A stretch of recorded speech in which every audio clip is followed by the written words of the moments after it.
நேயர்களுக்கு வணக்கம். விஜய் படத்துலதான் காப்பி அடிக்கிறாரு அப்படின்னு பார்த்தா அரசியல்ல காப்பி அடிக்கிறாரியா?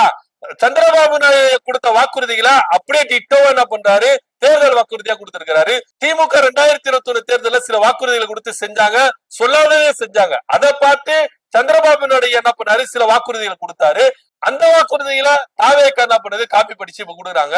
இதே விஜய் அவர்களுக்கு ஆதரவா இருந்து விஜய் பேச்சை கேட்டு திமுகவையும் முதல்வர் ஸ்டாலின் அவர்களையும் விமர்சித்தவங்க, குறை சொன்னவங்க இன்னைக்கு சோசியல் மீடியாக்கள்ல முதல்வர் ஸ்டாலின் அவர்களே எங்களை மன்னித்து கொள்ளுங்க, நாங்க விஜய நம்பி என்ன பண்ணிட்டோம், ஏமாந்து போயிட்டோம், அவர் ஒரு மாற்றத்தை கொடுப்பாரு, அவர் இலவசங்களை என்ன பண்ணுவாரு, கொடுக்க மாட்டாரு, அழிப்பாரு, ஒழிப்பாரு நாங்க நினைச்சோம். ஆனா இப்ப திரும்பவும் அவர் என்ன பண்ணாரு, இலவசங்களா கொடுத்தாரு. ஒரு படத்துல டிவி, மிக்சி, கிரைண்டர் எல்லாத்தையும் என்ன பண்ணாரு, தூக்கி அடிச்சாரு. இவர் இலவசங்களுக்கு எதிரானவர் அப்படின்னு நினைச்சா இப்ப இவர் திரும்ப என்ன பண்றாரு, இலவசங்களை கொடுக்கிறாரு. இதுக்கு பருத்தி மூட்டை குடர்ல இருந்திருக்கலாம் அப்படின்னு ரேஞ்சுக்கு விஜயோடைய ஆதரவாளர்கள் எல்லாருமே இப்ப முதல்வர் ஸ்டாலின் அவர்கள் கிட்ட மன்னிப்பு கேட்டுட்டு வராங்க. இதை பத்தியோட கருத்து அப்படின்னு கீழே கமெண்ட் பண்ணுங்க. நன்றி, வணக்கம்.